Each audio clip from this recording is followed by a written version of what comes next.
Good evening and welcome to Asikhulume Talkshow, where we say, let's talk about it. I'm your host, Pastor Makium Mhlanga. Thank you so much for tuning in today to another episode where we talk about it, where we say whatever issue that can be, whatever situation that can be there, whatever controversial or non-controversial, whatever issue that is really affecting the people, that are affecting us as believers as well. We want to make sure that we do talk about such kind of issues in this show. This is what we do here. We talk about issues. And today we have again another issue that we want to talk about. And today we are talking about confronting the barriers to living at peace with all men. And so to do that, I have in the program today a wonderful guest, someone that I know, I've known her for so many years. And I'm so glad to reconnect with her once again today. I have in the program Dr. Ntombizake Moyo Nyoni, and Dr. Nyoni is a lecturer at the Midland State University. She's not just a lecturer, but I would say a theologian and a minister of the gospel of Jesus Christ. Dr. Zake, as we would love to talk to say, she's an advocate for peace building. When you meet with her, wherever you meet with her, you hear most of the time she'll be talking about peace building. She'll be talking about restorative justice. She'll be talking about conflict transformation, just to mention about a few of some of the things that she talks about, she writes about. And today I'm glad I have her in the show today. Welcome to the show, Dr. Zake. Welcome, and thank you very much for giving me this opportunity. I'm so much delighted to be the guest tonight. Greetings, everyone. Thank you. We want to get on to our talk for today. In this month of September, the whole world comes together to want to commemorate and talk about peace. The whole world is at a time where we are promoting peace. We make a deliberate decision to say, let's promote peace across the world. And so today, even as Asikhulume Talkshow, we have chosen to say, let's talk about peace. Let's talk about these issues of peace. And we specifically want to say, let's confront the barriers to living at peace with all men. So even as we begin to talk about this, I want just to make somebody know that I know my guest for today. There is one time, I think it's over about 20 years or so ago, you were my leader at Teen Mission. I don't know whether you remember that time. Well, kind of. Yeah. Yes. There's something about you that I realize that it's not about just you being a qualified speaker on peace and all that. It's a thing that is in there. Why I'm saying so, I remember that time when you were at Teen Missions. I was still so young, and you were my leader. And I remember one time, I think it was in Wange or where we were by then, and we were queuing for food. And so there would be chaos in the queue there, and people want to be in the front. And then one day you came there and said, sometimes things change, sometimes they don't. and you shifted the queue. Those who were in front, you said, okay, you are now those who are at the back, you are number one. You are starting counting from there. Is it so interesting? I don't remember that. Thanks for the reminder. Yeah, so I remember those days. We were growing up, and I picked an element of you being someone who would want to make sure that there is peace and there is order. I don't know, is it a thing that you just have it from school or you imparted from the family or what? Probably you can give a little bit of that to the audience that they know who I have in the program today. Yes, thanks very much. To be honest, I don't know where that come from, but let me try to explain. Yeah, right from the time when we were growing up at home, my mother used to instill the culture of care for others. Mm-hmm. Right, it's not about you, but it's about you and others that you are living with. So I think this is where the whole thing began.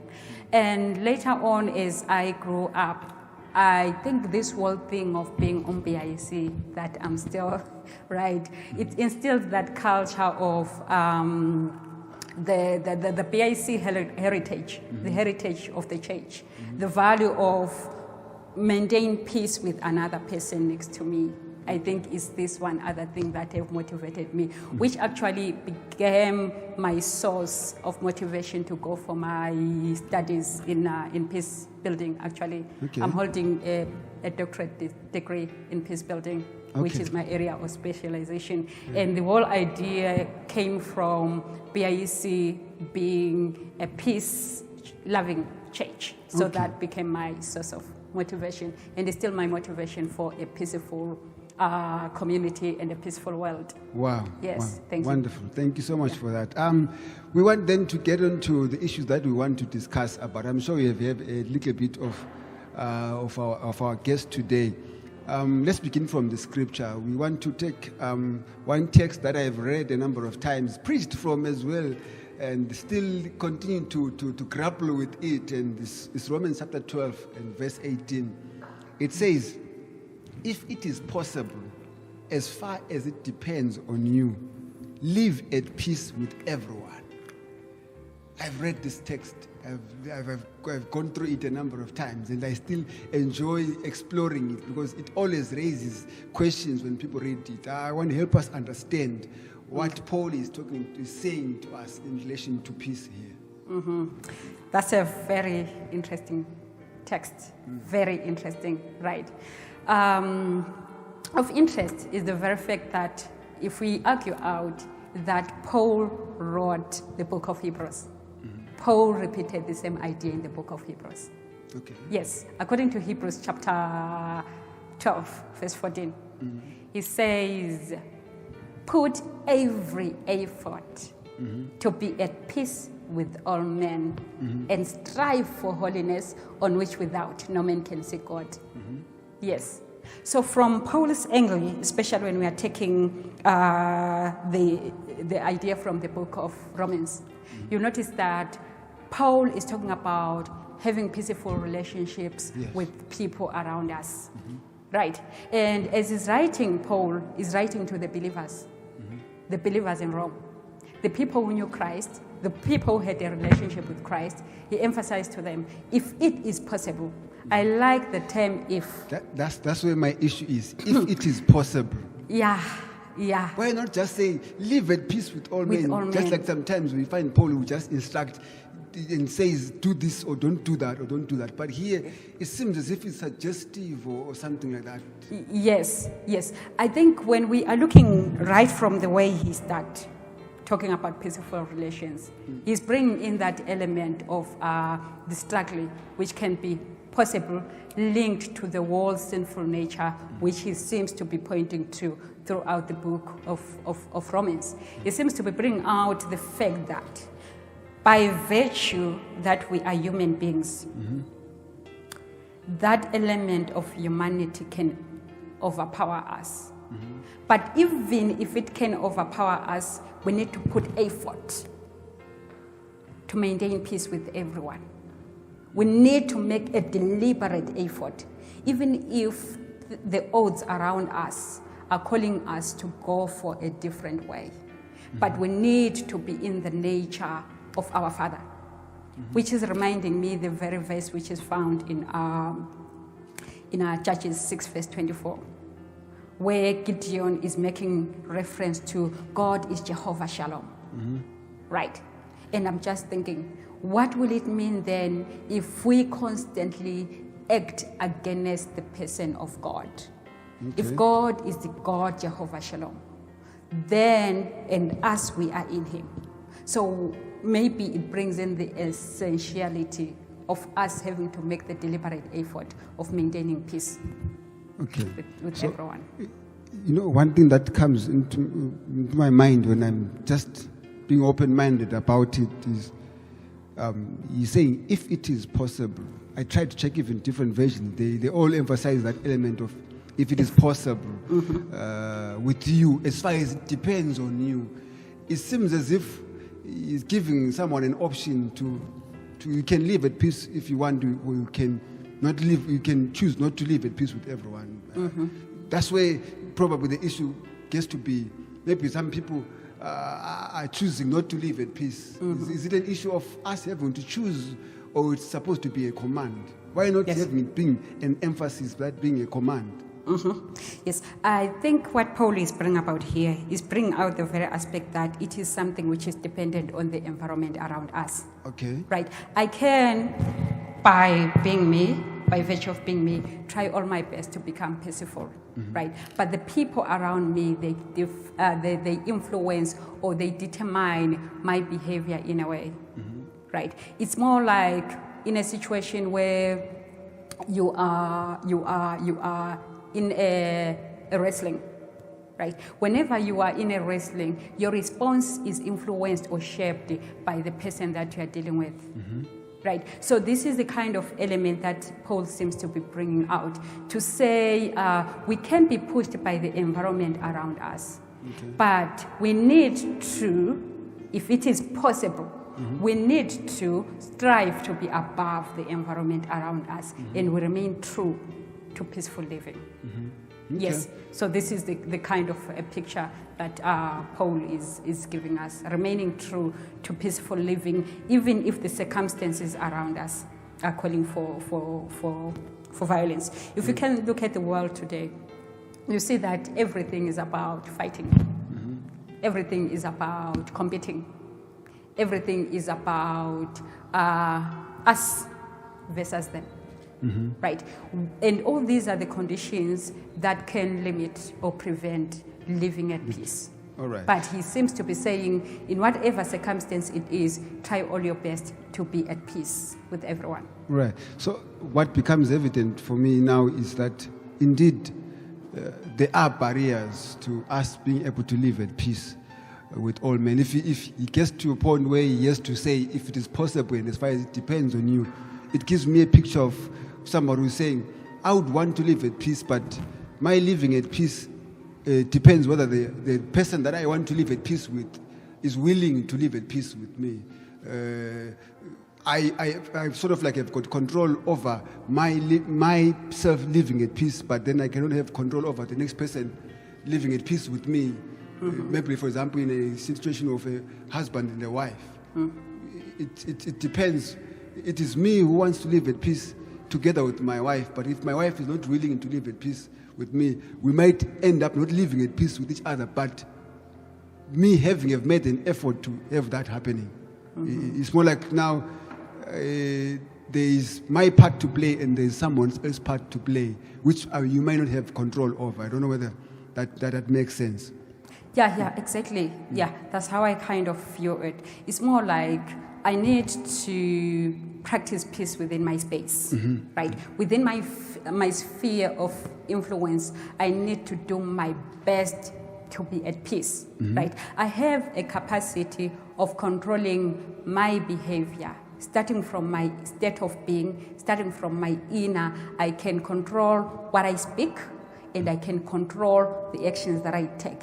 But I can't influence the words and the actions that can be said by another person. Yes, but in a way or the other, my behavior or my words can be transferred. They can transfer some form of pain to some other person. And at the end of the day, that person can even respond in a non-peaceful way because of what I would have said. Yeah. So for me, the whole idea is I have to control myself and be so mindful of what I speak and be so mindful of how I speak it and my actions so that they won't trigger the pain to the other. I know in Sindebele we've got the term unginyathele corns. Yes. You remember that? Yeah. Unginyathele corns will mean fine, my corns was there, but it was quiet. But the moment you stepped on it, it triggered some pain, which then made me to react in a way that caused pain to you. So that's the idea of saying everyone is responsible for controlling themselves. Yes. All right. I trust that we are getting this. Let's just raise one more point before we take a short break. The Bible, still talking from the Bible, there's this statement that people usually say, now even so common with many people, peace begins with me, peace begins with you, peace begins with us. And you hear people talk about that. When I come to the scripture, I get to where the Bible talks about in the book, I think it should be John chapter 14, verse 27, where Jesus actually says, I have got peace and I give peace, not as the world gives, but as I give. It gives me an impression that peace does not necessarily begin with me, but it begins with God. being the one who is the author of peace, being the one who is peace. I wonder how much true that statement is when I've raised that kind of a text that talks about peace. Yeah, very interesting observation. And I fully believe that peace begins with me. Okay. Right. It can begin with you. All right. And it can begin with us all. Right. Rightfully, going back to the verse where Christ Jesus is saying, peace I live with you. Yes. Not as this peace that I'm living with you is very different from the peace that the world will give you. Right. For me, taking it from Jesus, I can say it's really focusing on the state of being. Okay. Yeah, more than the state of appearance. Yeah, it's about my inner. If my state or my inner state is connected to the Lord, then I have that peace. Remember when Adam and Eve sinned against God, their relationship with God was broken, which then indicates that there was no peace between them and God. Yeah. So when Christ Jesus comes, he comes so as to restore that peaceful relationship that we need. And that peaceful relationship, if I have peace with God, with my Creator, that peace will influence the way I relate with the people around me. Right. Yeah. It will definitely influence the relationships around me. Okay. Right? That's why I said it's the state of being influencing the state of doing. Of doing, right. Yes.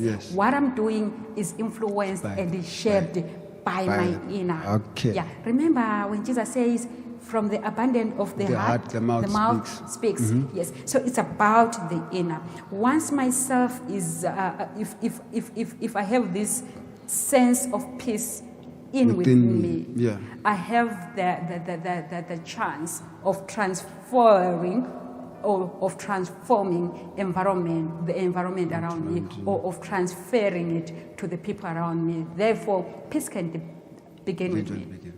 Wonderful. It brings me to this point to say, probably one of the barriers of living in peace with all men is the understanding of peace on its own. If people do understand what peace is, probably it will become easier even to be able to live with peace with all men. So we want to take a short break right now, and then we'll be back again to talk about these issues and raise a few other barriers that we see, that we take note of, and we find how best can we be able to deal with them. Please don't go away. We'll be right back.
Welcome back. Thank you so much for staying tuned. I know you are so faithful. You don't go away. You remain stuck there and wanting to hear and itching to hear more, even on this subject of dealing with and confronting the barriers of peace, being able to live at peace with all men. I know you want, as much as I do, desire to make sure that I live at peace with all men. And we have, before the break, we were talking, basing from the scripture, wanting us to have a foundational understanding of what peace is. And we say that indeed, as much as we may be talking about peace, there are barriers, there are things that stand in the way of us being able to live at peace with all men. And one of the things that I want us to talk about, Dr. Zaki, is unforgiveness. I realize that this is one thing that not only affects non-Christians, even Christians as well, tend to struggle when it comes to forgiveness or unforgiveness. How is this a barrier to us living at peace, and how best can we be able to handle this? Mm-hmm. Yes, you are right. Unforgiveness is one of the key barriers that affect us not to live in peace with each other. Right, yes. What's happening is whenever we wrong each other, whenever we harm each other, it can be through word or through behavior, right? There are emotions that develop because of that. These emotions can be linked to fear or to anger. They can be linked to fear in the sense that you fear that that which happened to you can happen to you again. Or you can be angry, saying, because of their action, I am where I am today, so I'm angry. So the fear and the anger emotions, they usually work together. Okay. It's either you are angry to the extent that you want to revenge and fight back. Right. You get the point? And all this is linked to unforgiveness. If you are not forgiven, if you are not forgiving, or if you haven't forgiven the person who wronged you, you are angry with them. Yeah. And one thing for sure, you might be thinking of ways of revenging. Yeah. Or you are fearing that that person will do you wrong again. Okay. And fearing will make you not want to relate with that person again. Yeah. You take a flight mode, staying away from this person. And that on its own will influence the way you relate with each other. You are blessed, your relationship is based on a flight or fight mode. Okay, if you can elaborate on that one, the flight or fight mode, yeah. Yes, flight, running away Okay. from the person you are meant to build a relationship with, Right. and be in peace. Mm-hmm. Okay. If it is your husband, you avoid him. Okay. If it is your director at work, you avoid them. Okay. This is linked to fear. Okay. And then the fight mode is anger. Right. You've got this thing inside you, which is saying, okay, where I see him is in trouble. Yes. And these two definitely will prevent peace. Okay. Yes. In most cases, they are connected to unforgiveness, which is very, very, very dangerous. You know, you hear people say, I will never forgive you. That one, I will never forgive them. And you wonder, how is that helping me when I am always telling you, Dr. Zaki, I will never forgive you for what you did. It has always seemed as if by me saying that, I am at an advantage. I am actually causing more pain to you by not forgiving you. I don't know whether people do understand what that means. When you have done wrong to me and I tell you, I will never forgive you. You are swearing and saying, I will never forgive you. It tends, most of the time, I don't know whether it is understanding or not understanding, that people tend to think that by so doing, I am actually inflicting more pain on the person that I'm supposed to forgive. Mm-hmm. What is of interest is you may stay in a relationship where you have failed to forgive another person and they are not aware of it. Okay. Lucky if you can verbalize and say, I will never forgive you. Right. But in most cases, we can't confront the people who wronged us and say, I will never forgive you. I can go and tell the Another next person. Right. I'll never forgive so-and-so. And so-and-so won't be aware that you are holding on to a grudge. Yeah. Because of what they did. So I like the idea, when somebody was expressing how this whole issue of forgiveness and forgiveness is like, he says that unforgiveness is more like the one who is injured is carrying a sack of rotten potatoes. Imagine how they smell. Imagine how rotten potatoes are smelling. And the moment I carry my unforgiveness, I'm carrying what? The rotten potatoes. Right. Who are they smelling to? You're the one who's carrying them. You are the one who's suffering. Yes. So in most cases, it has to do with our ignorance. We are not aware of the impact of forgiveness. Okay. It's very huge on me who is struggling to forgive more than the person who wronged me. Right. Yes, because in some cases, some people, they wrong us and they move back and they go their way. Somebody wrongs you and they're not even aware that they've wronged you. Yes, that's how it is like. Yeah. So I don't know whether you are getting this. Maybe you are listening to this and watching it and saying, I've always felt that way. If I don't forgive this person, it's affecting them. You tell you what, it's affecting you in actual fact. So that is a barrier to living at peace. You are wondering, how come I'm not seeing progress in my life? It's because of unforgiveness, and you thought that probably if I hold a grudge on that person, their life would be miserable. But instead, it becomes your life that is miserable by you failing to forgive. And you know, I'm still talking about the issue of forgiveness, Dr. Zaki. There's this issue of forgive and forget. People talk about, forgive and forget. Is it possible to forgive and forget? If I can ask that. Forgiving and forgetting. Very common, a very, very common phrase, right? But I don't know if really that is practical, especially the forgetting part of it. Okay. Yes. I think forgiving, yes, we can forgive. Forgetting, when it comes to practically, we may not forget. I won't forget the event or the action or the activity that pained me the most, right? But I think the idea of forgetting, it might be more than referring to the term literally forgetting, removing it out of my mind, right? But it can be referring to the idea of letting the whole idea go such that it does not capture your mind, your being continuously. Yes, it happened, but you are allowing to shift your focus from it and seeing life differently and being able to move on even if you were hurt. Right. In other words, you'll be letting the pain go off you. Rather than just forgetting in jail like that. You definitely remember, this is what happened, maybe it's about death. This is what happened, this was what was done by so and so that resulted to the death of killed my mother. That's the guy who killed my aunt and all that. Yes. You remember that vividly. Yes, you definitely would remember that vividly. But maybe letting it go will be, instead of having the idea capture you all of your life. It might be an issue of you accepting that it happened and accepting the circumstances of how it happened, and at the same time allowing yourself to move on with life, letting the barrier go. Right. So this is one challenge that is there.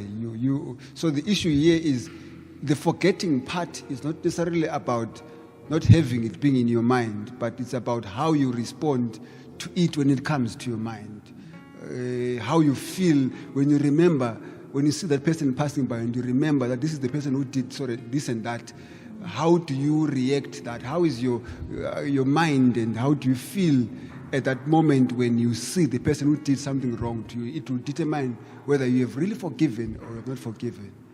And maybe to add one thing that comes to my mind, maybe somebody might be saying, okay, so does it mean I have to forget or I need to pretend as if nothing happened? No, that's not the case. Yeah. It's basically having to do with acknowledgement of what happened. Right. Getting to acknowledge, right? Creating a space where the parties involved talk about the problem. Wrongdoing usually create obligations. So one way of getting around this is to talk about the problems talked about the obligations created by wrongdoing, and provides solutions. Okay. Also. Right. Yeah. I want to bring in, we are in the month of September, and in the month of September, like we have said from the beginning, is a time where the whole world is commemorating International Peace Day, or World Peace Day, which is celebrated in the month of September. And I just want to retrieve a certain statement that was said by this man, Ombudsman Milton, at the International Peace Celebrations of 1992. He said that there are 3 barriers blocking peace, which are racism, nationalism, and religion. He says these are the barriers that are blocking peace around the world, which is racism, nationalism, and religion. I want to get a comment from you from what Ombudsman Milton said about this in relation to us today, how these, in short, do affect us in terms of us living in peace with all men. Yes. Okay. Milton was basically talking about the possibility of us grading each other. All right. Based on who we are, what we have, what we have done, and where we belong to. All right. Yeah. People always say, okay, of Sindebele origin, because of that, Tina Mandebele. Right. Versus Bona. Okay. You get the point. We have already classified ourselves there. Okay. Yeah.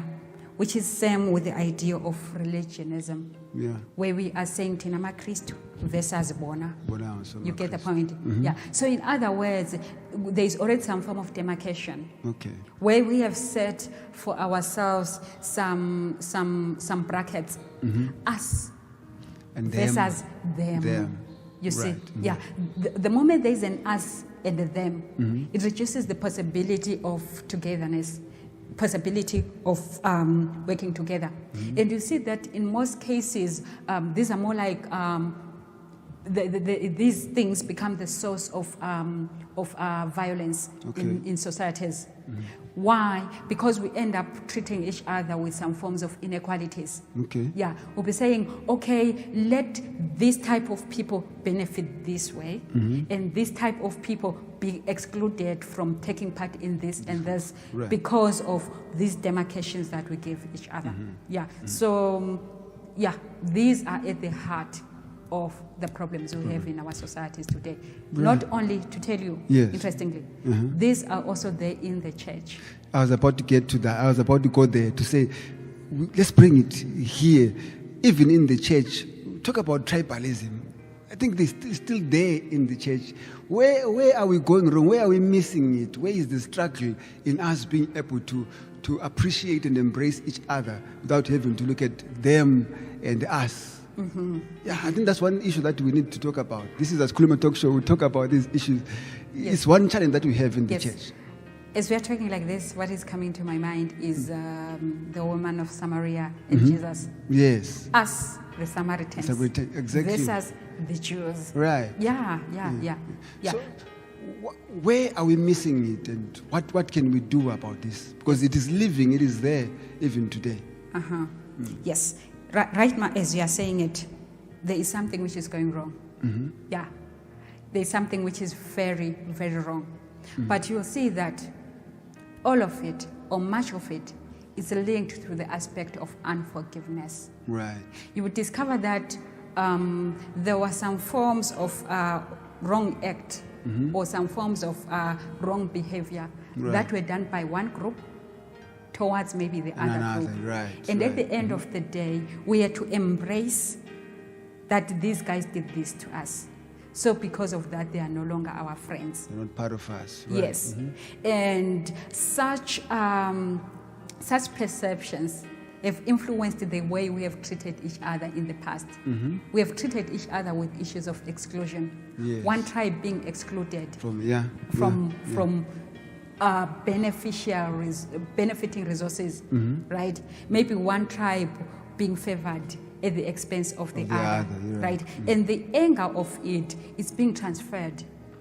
When we sit in our homes, we'll always give people labels. These guys are linked to this tribe or they are linked to this religion. And because of that, we'll be implanting the element of we can't relate with them. And right. guess what? Our children will be listening. Yes. And at the end of the day, you Yes. hear them throwing a comment. Yes. Okay, Mama, ngicela ukubuza, kanti kobani bani ngamaNdebele? And the parents seems to be shocked that the child is asking that, but they've been hearing you talking about that. Yes, Yeah. yes. Yeah. I think the biggest dilemma is we have not been able to open up and talk about it. Okay. Yeah, even at the church, these things, they are there, but we don't create space to talk about them. Right. Right.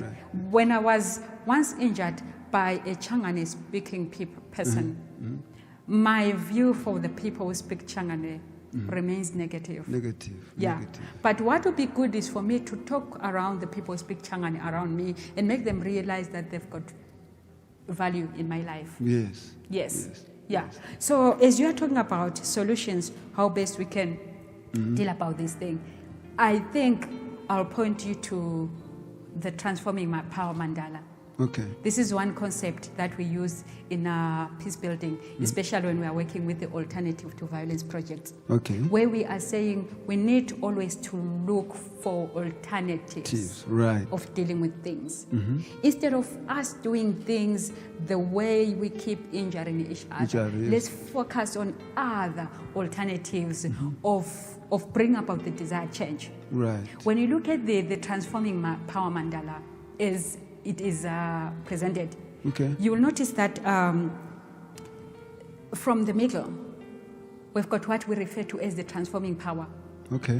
which translates to Ubuntu, Okay. which is there in each and every one of And us. you are Africans, we talk about Ubuntu, umuntu, Yes. umuntu ngabantu, but Yes. then turn around and we don't value the other person. Yes, whether Mundebele or Yeah. Mushona, Yes. we have that Ubuntu. Yes. It is there. It's there in each and every one of us. Yes. And rightfully, when I'm dealing with a person, I need to value that Ubuntu in them. Whether they are white or they are black or they are Chinese or they are whatever, I need to value Ubuntu in them. Right? Valuing Ubuntu begins with myself. It begins with me respecting myself. Right. As you can see from the diagram there, translating it from the inner going towards the outer circle. Yes. Right. The middle line refers to respecting myself. Right. The moment I respect myself, it will give me that energy of respecting another person close to me. Okay. Right? If I can't respect myself, it will become so easily for me to treat any other person without respect. anyhow. Yeah. Yeah. You get the point? Yeah. Respecting myself will influence the way I care for the other people around me. Caring for them will mean even within the resource distribution, I'll know that this person, even if they are not from the same religion or same background with me, I need to care for them because they need to live as much as I want to live. Right. You get the point? Yeah. And this will take us to the last, the outer rung. Outer circle, yes. Yes, where we are saying in everything that we are doing, we need to think Okay. before reacting. Yeah, that's one thing that is a challenge to people. Yeah. Okay. Things happened in the past, they are Yes. still happening today, and they are still hurting us. Yes. And is there a barrier to us being able to live at peace Yeah. with each other? I'm hoping that this illustration that we are receiving is able to help us realize the impact of us failing to forgive each other so that we can be able to live at peace with all men. As Paul have said, that it is important for us to, as much as it depends on you, if possible, live at peace with all men. It's unfortunate that our time has become a barrier for us to continue. Yes. We want to bring it to a close even right now, but I want to give you just 30 seconds for you to just say one word of encouragement to somebody who's been watching the show today in relation to being able to live at peace with all men, even as we bring it to a close? Okay, thank you. I'll conclude actually with the outer rung of the circle, where I'm saying, even as we live and relate with each other, let's expect the best from each other. Don't label another person negative. Expect the best from them. Wherever there is something where you guys are differing, wherever there are conflicts, always seek a non-violent path of dealing with it. Thank you so much, Dr. Zake. I had Dr. Zake in the show today talking to us about how we can be able to break the barriers, confront the barriers of failing to live at peace with all men. I trust that this conversation that we've had here has been able to help you maybe in some way answer some of the questions, and also as well probe you to want to engage and confront these issues that we continue to face, even as people wherever we're living, in the community, in the society, even in the church, and it's most importantly in the house of God. We are expected, God demands and expects of you and me to live at peace with all men. Thank you so much for tuning in today. May God bless you. Hope to have you again next time. Thank you. Thank you. Best wishes. Thank you.